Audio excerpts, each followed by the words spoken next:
The council chambers had been busy for the past several hours debating several different subjects, and it was finally on to the one subject that they had all showed up specifically for.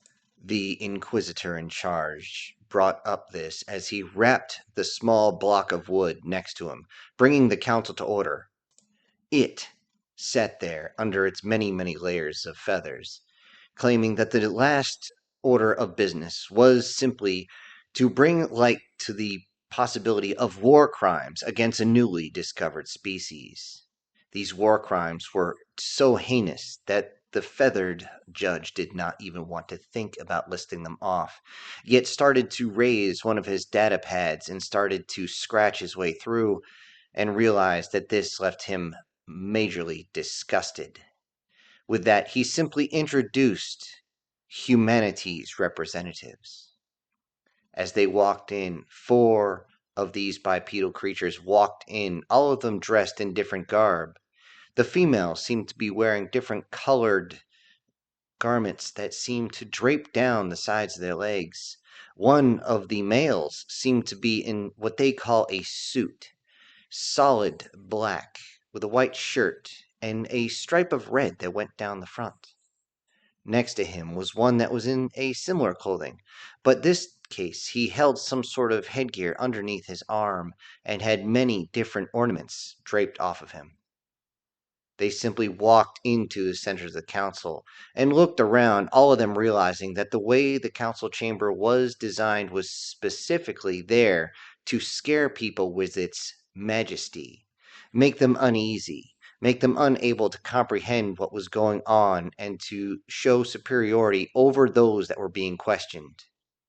As they moved forward, many of the species began to talk amongst themselves, as this was the first time they were seeing what they now know as a human in person, or whatever they might be. They simply chatted to each other, explaining how they didn't understand humanity could be the way they are, with simply 2 upper limbs. The manipulators didn't seem to be all that impressive. They didn't have a carapace, they didn't have feathers, nor fur, nor fangs, no wings, no tail, no talons. This was odd. They didn't seem remarkable at anything. If anything, they looked rather squishy. Several of the species that were carnivorous started to salivate a little bit, thinking about how tasty these humans, or some of them call them Terrans, or soul sector trash, how they might be flavored with a certain type of garnish. Some of them simply wanted to reach out, grab a hold of one of them, and bite into it, as they looked rather tasty. Yet the one thing that held them back was the reports that came in from their home planet, and this was enough to make them all pause.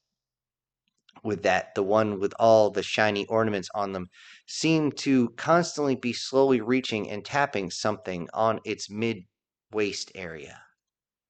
It was strange. They looked close, but they couldn't see anything, as the clothing that draped over them seemed to cover anything underneath.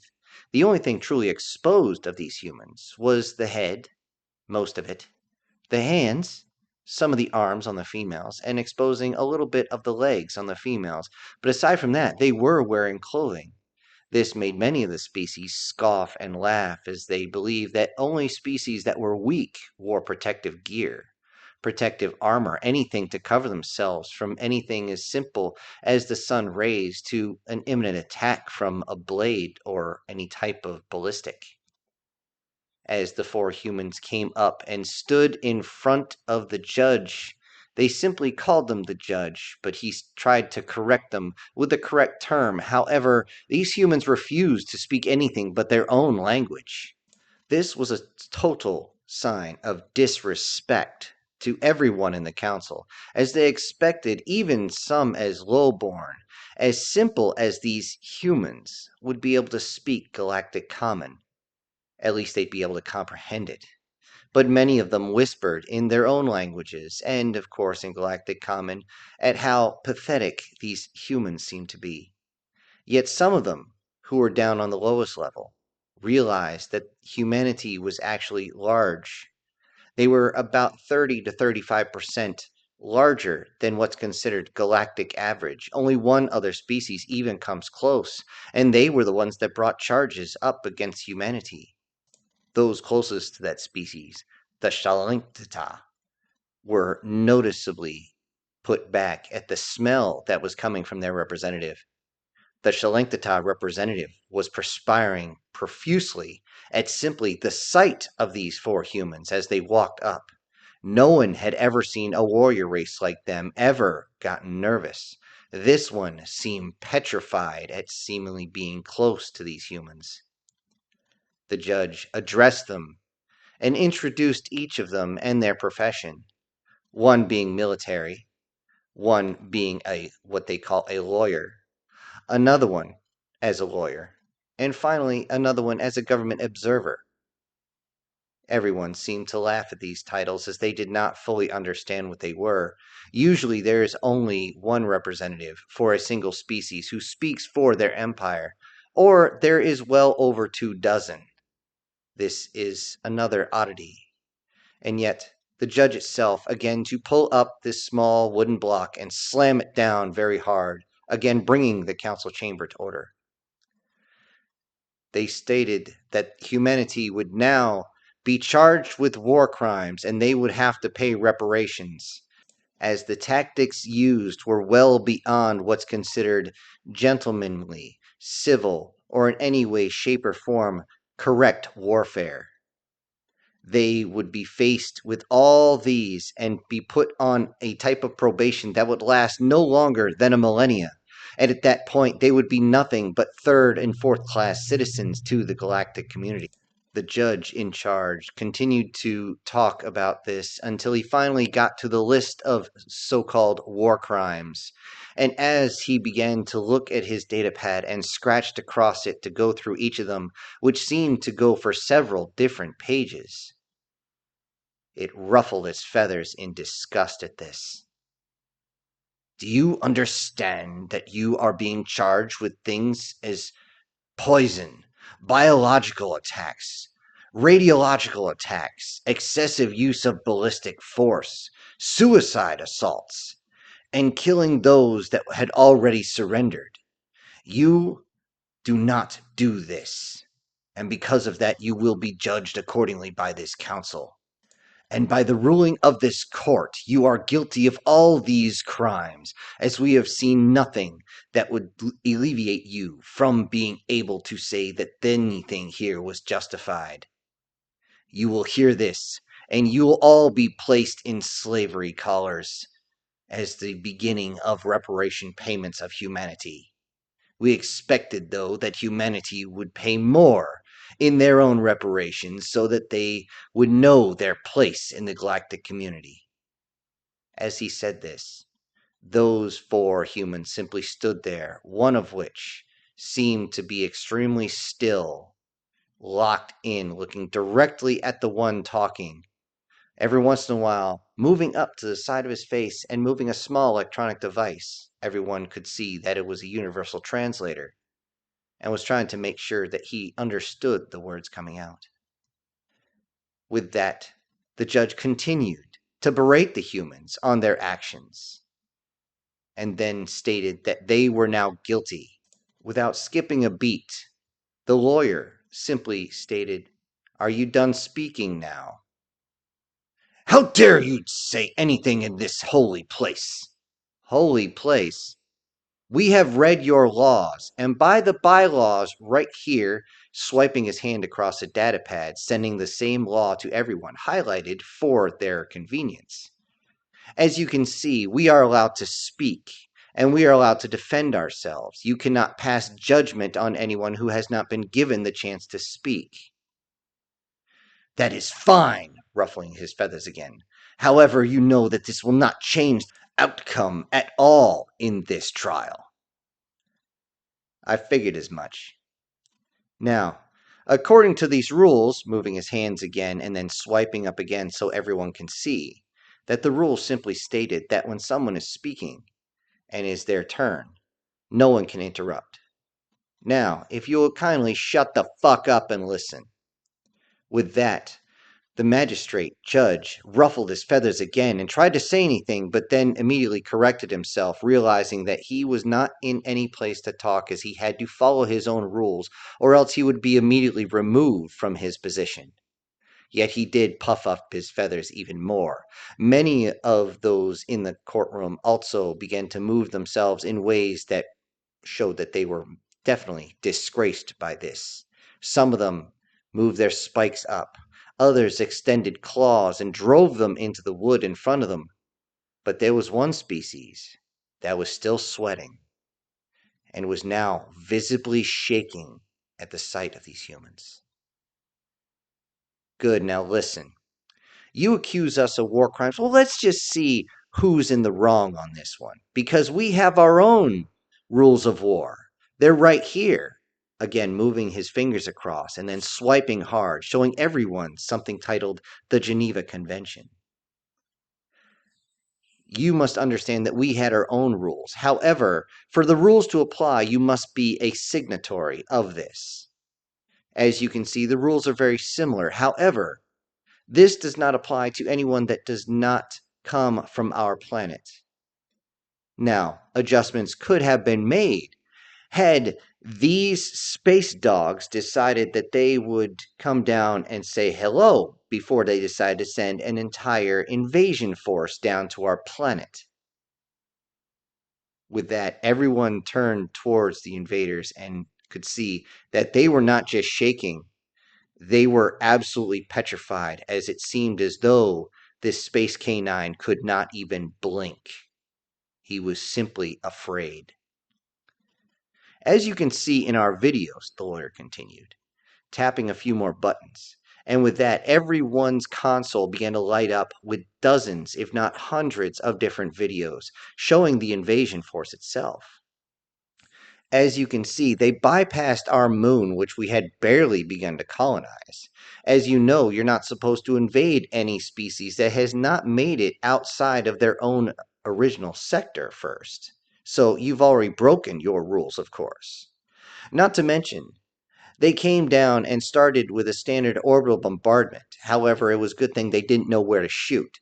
They aimed at civilian sectors, and I will just give you a little hint on the way that humanity is. If you decide to murder innocent civilians just for shits and giggles, we will end you in any way we can find.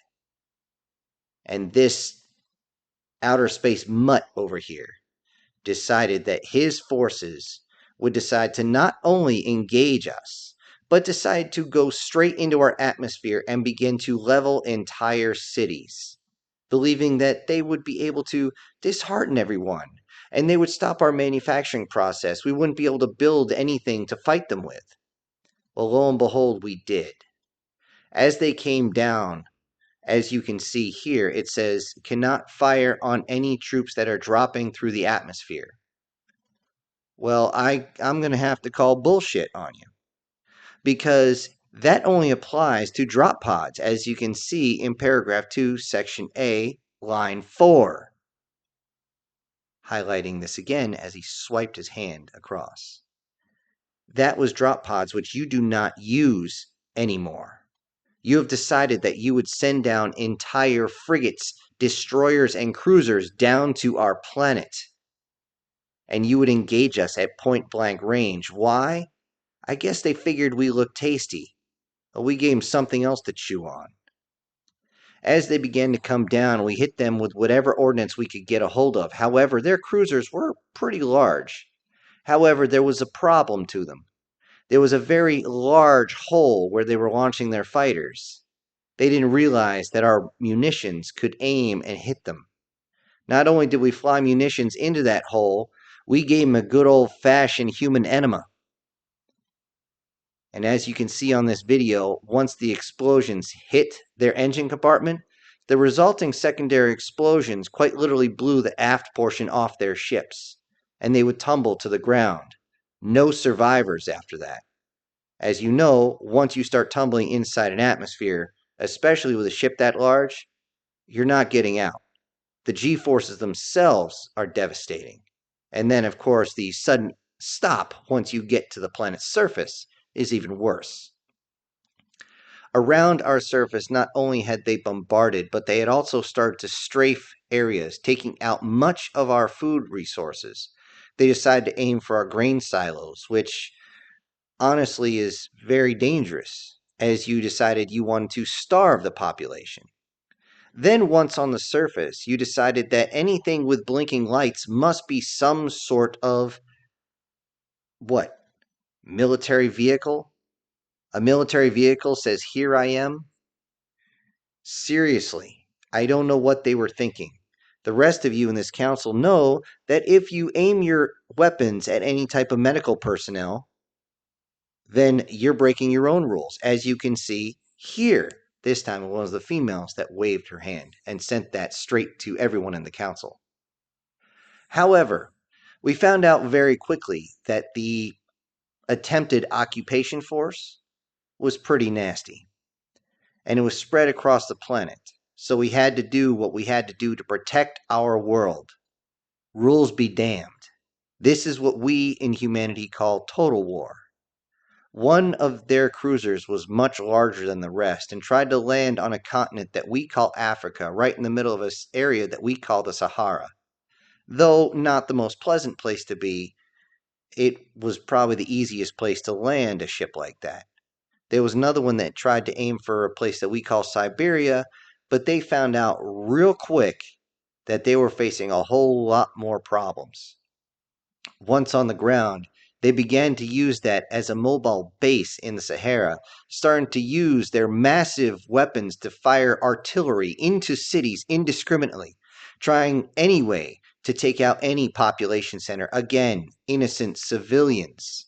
This time he waved his hand, and again the woman swiped her hand and highlighted another area in their own rules of war. With that, again, as you can see on all the videos, many of us saw the impacts coming, these massive balls of what we could only understand now is some sort of ionized plasma. But when they struck, they didn't just destroy, they burned everybody. We have rules against burning people, especially children, as you can see in this video here.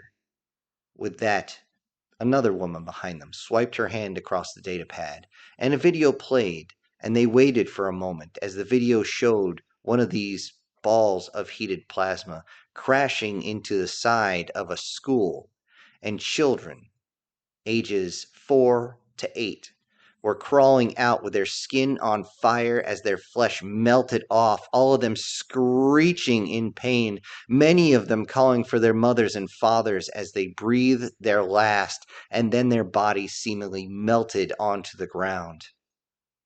Many inside the council chamber vomited at the sight of this. They had never actually seen warfare. Their areas had been peaceful for a long time. He continued, "And this is why we unleashed Hell's Fury.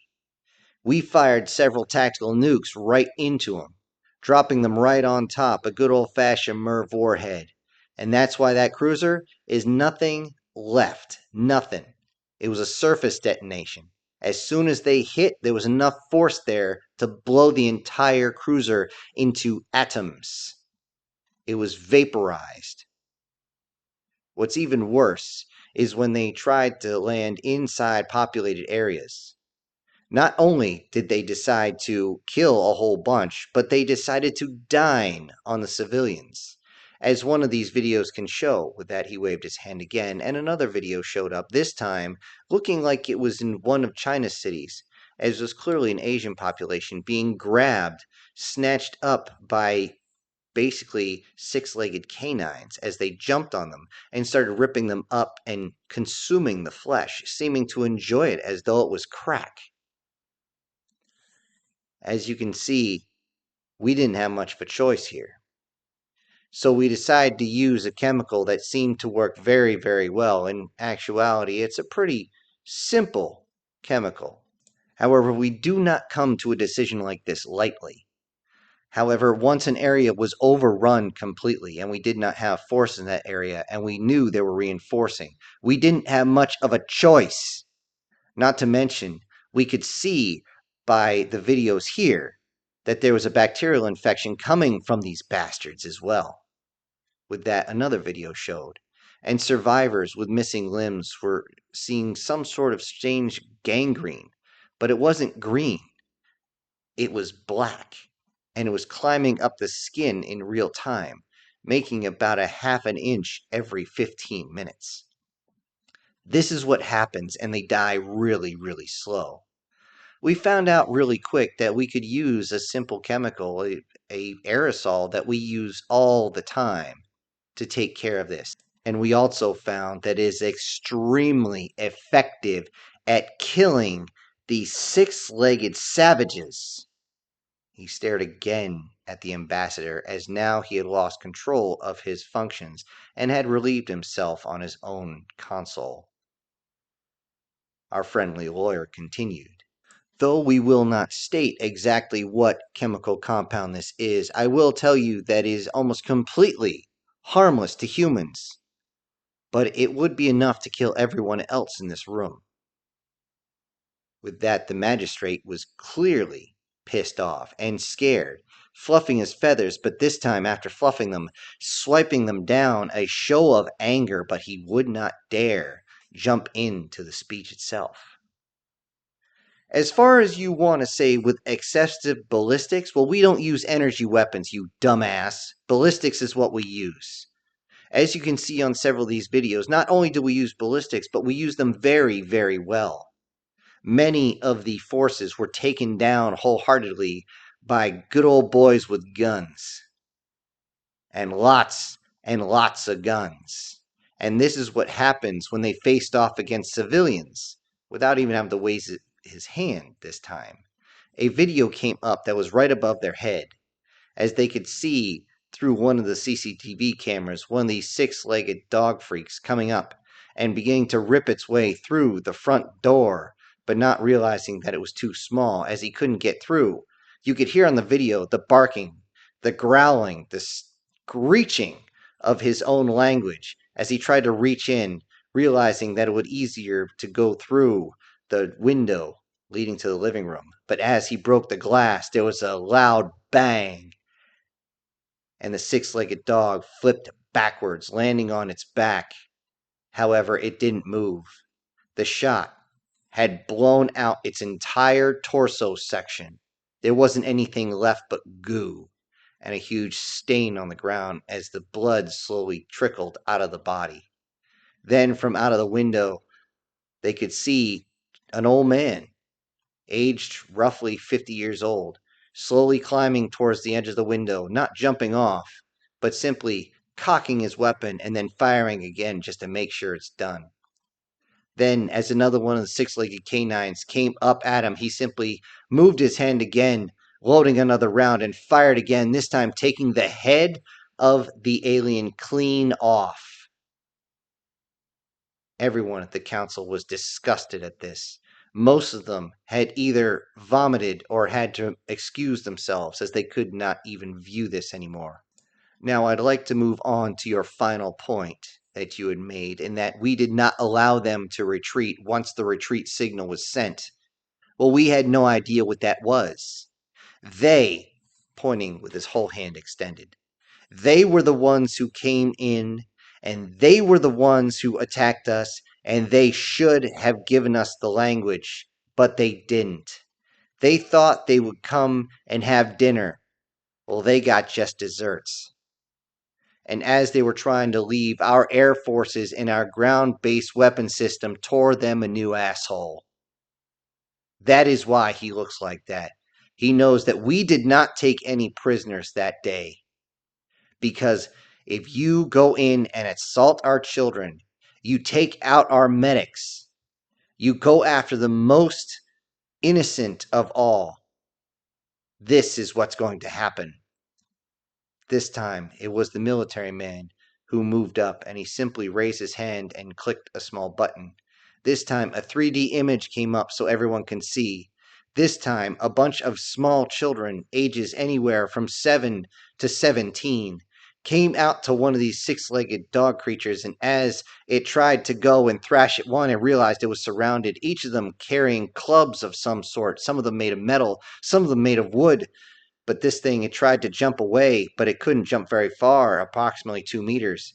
It tried to charge and found out that one of its legs would end up being cracked across by one of these clubs. This was strong enough to break the leg, and everyone watched as this thing was beaten to death in front of them. With that, the military officer jumped in. This is humanity's rage. This is humanity off the chain. And this is humanity when you bring war to our planet. The lawyer simply raised his arm, put it on the general's shoulder to try and calm him down, which succeeded, as the general took a small breath. You say we are guilty of war crimes. Well, you can't judge us. We are not part of your galactic council. You have no authority because we are not a signatory of any of your rules. We have never, ever been part of your glorious council, which is all we heard on the flight here. How wonderful and glorious you all were. All I see is a bunch of bullies. You sat there and you let this happen. We have been able to decipher everything. We know your language. We know all of your languages.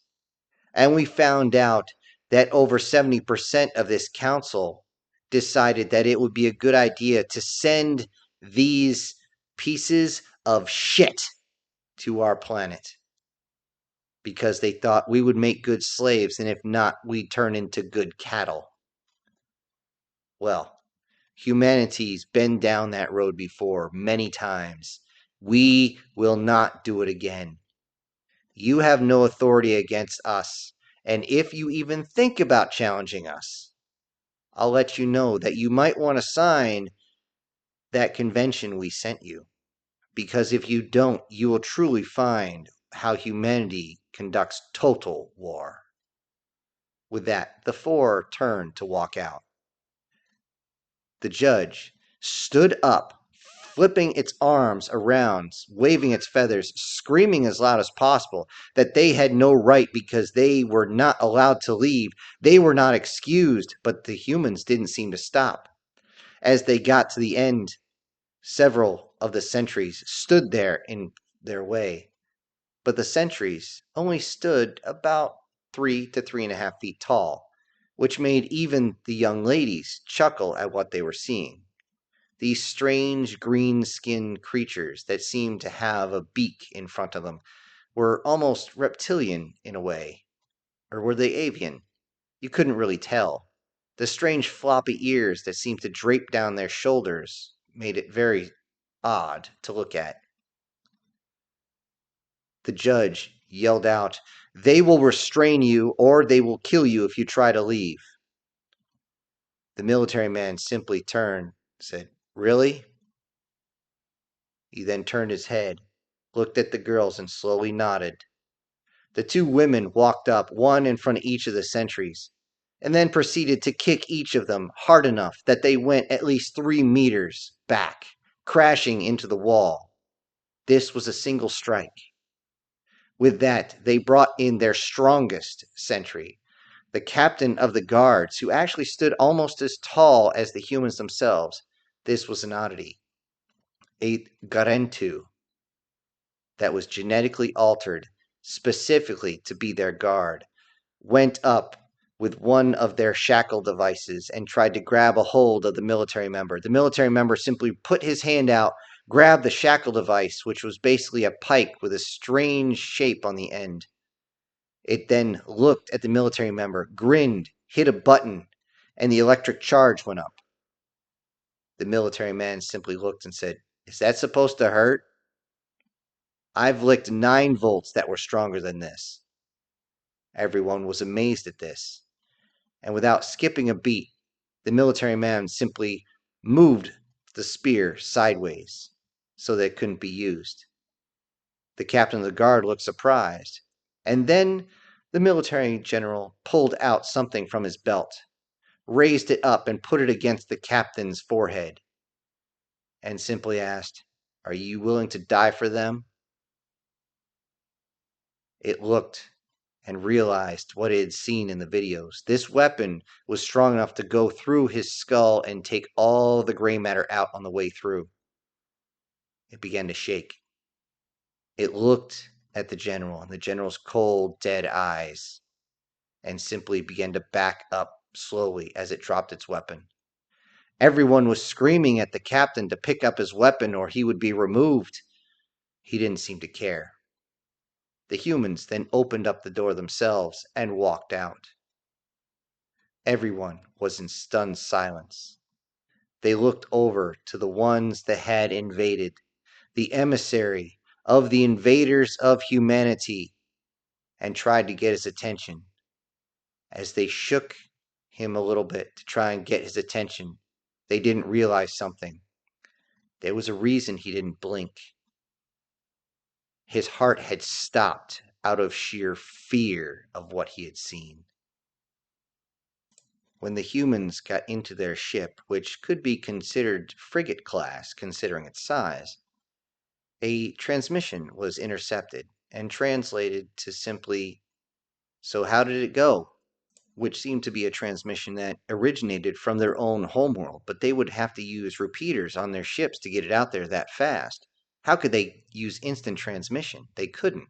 They wouldn't know how. Everyone was confused. But what was even more confusing was the response that came from the human ship as it left. Broken Arrow.